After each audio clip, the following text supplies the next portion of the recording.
तर थेट दिल्लीमध्ये आपण जातोय। दिल्ली एनसीआर मध्ये काल रात्री जोरदार पाऊस झालाय। अनेक भागात पाणी साचलं, वाहतूक आणि विमानसेवा यामुळे प्रभावित झाली।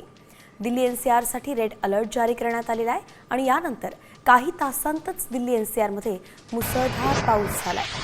उष्णतेने त्रस्त लोकांना यामुळे दिलासा मात्र मिळालाय।